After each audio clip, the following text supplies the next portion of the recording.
What's going on? This is Greg. Greg said it. Fresh off a big win the day after the Nebraska massacre. It's a real thing. Of course, we called it.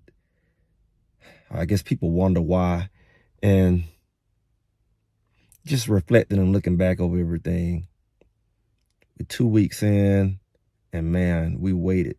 We waited since January, December, since Coach Prime came over from JSU.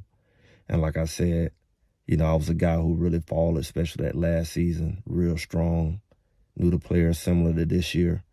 And I really rolled hard with them, went to both Celebration Bowls in Atlanta and came over.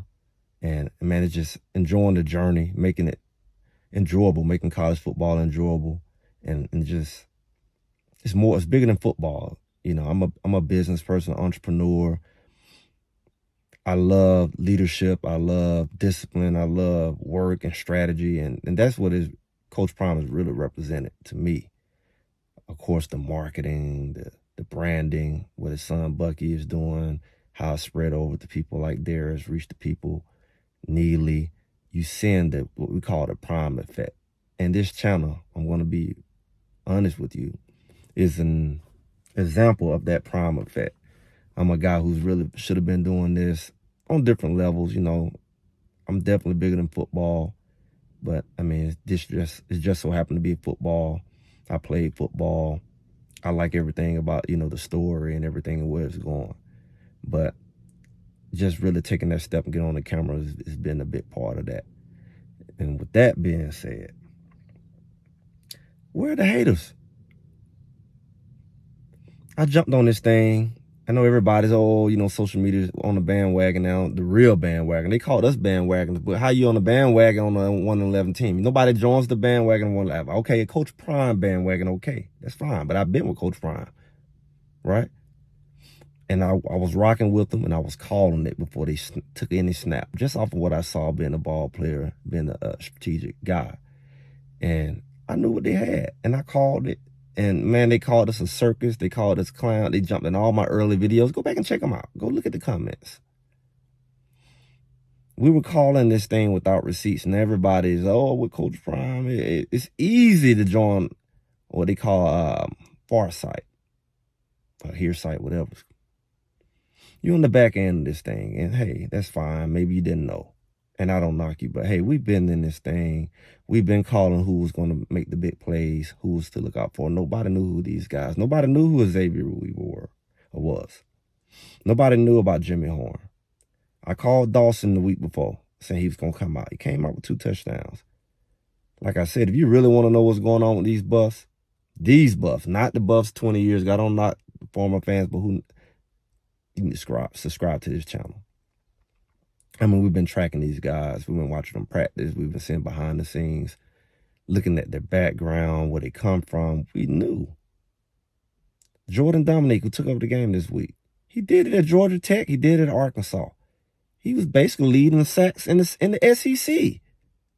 We ain't seen nothing yet. McClendon hasn't cut loose yet. Florida State, he done a few things.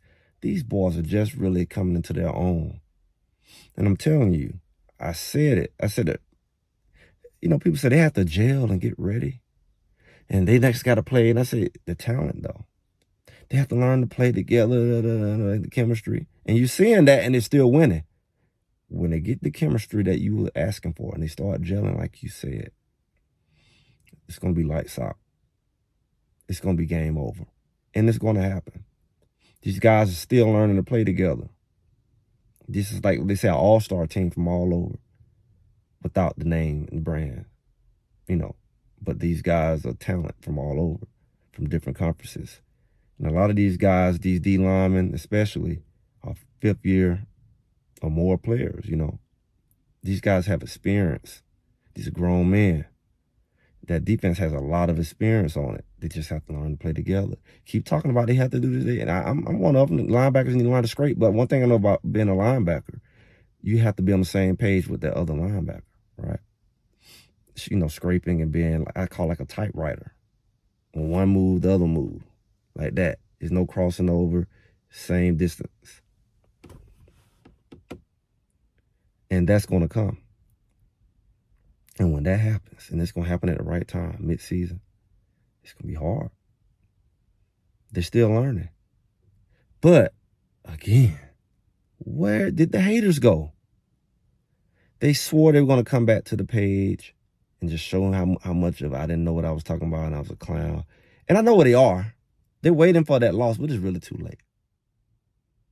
They're waiting for, but it's really too late. Because you've already been wrong. You can't move the goalpost now. You said they wasn't going to win against TCU. They did.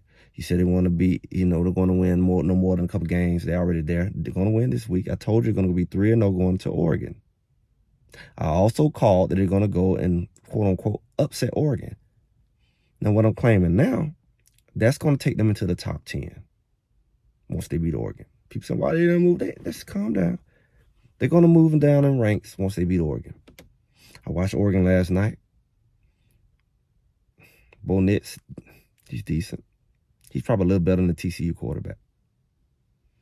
They're not that dominant. They're not the Oregon of old. They have some fast running backs. If you cut that down, you beat Oregon pretty convincingly. Especially if they continue to gel on defense here at CU. But the defense kind of reminds me a lot like TCU. Nebraska wasn't bad. It's just talent for talent. I told you all. You're not going to be able to cover all of CU receivers at one time. You can think you're going to shut Travis down, and then you say, Jamie Horn come out. You think you're going to shut him down, and you're going to leave Xavier Weaver open. Then there you got Dawson. And he's good, too.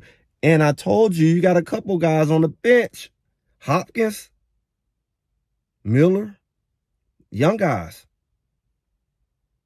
Y'all haven't even seen them yet. They freshmen. And they will take a top off your defense. I've seen them do it. You haven't. That's why you need to subscribe.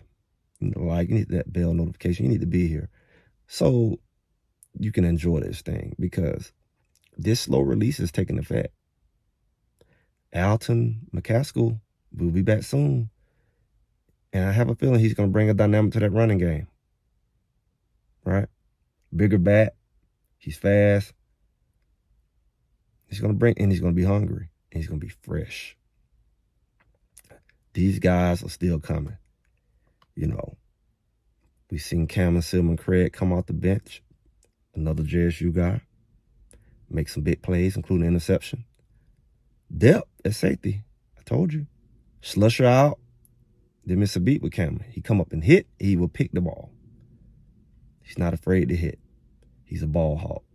I'm still waiting for that ball hawk to come out of Shiloh. He's a ball hawk too. He's more than a hitter. He's a ball hawk. And what was that? Jeremiah Brown came in and made some hits. Another JSU. SWAC, FCS. These guys showing you all they can play. Just in case the haters still have the question, by the way, your little SWAC quarterback is pretty much leading the nation in passing, even on an average day for him. He was a couple passes away from leading the whole country in passing.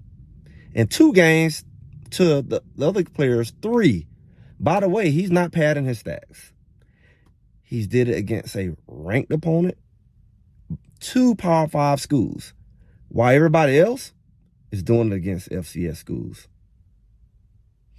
The little FCS quarterback, he's dominating.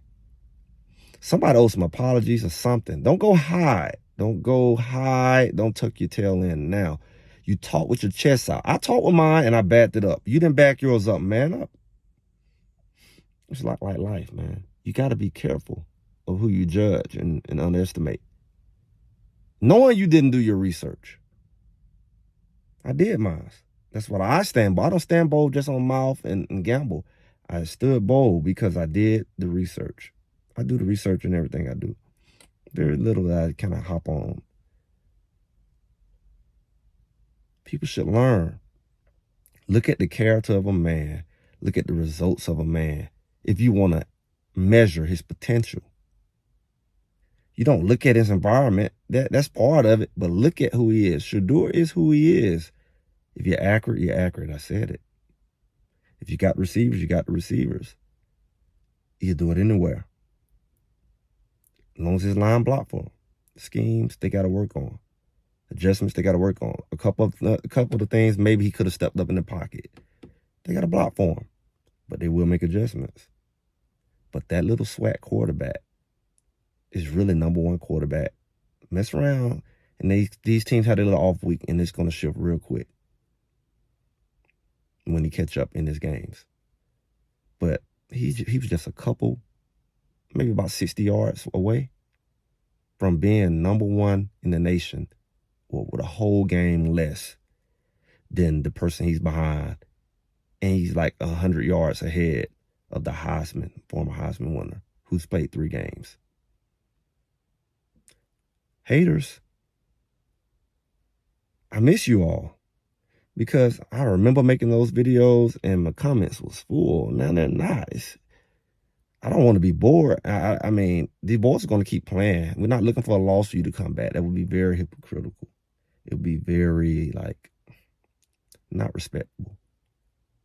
And everybody can't convert over to be a Colorado fan. I know that's what people do, but the haters, it's just, these videos are just not the same without you all. After one game, I just knew you guys would stick around for 3-4 games. Where are all the guys that were in my comments? Come on back. Come play. It's fun.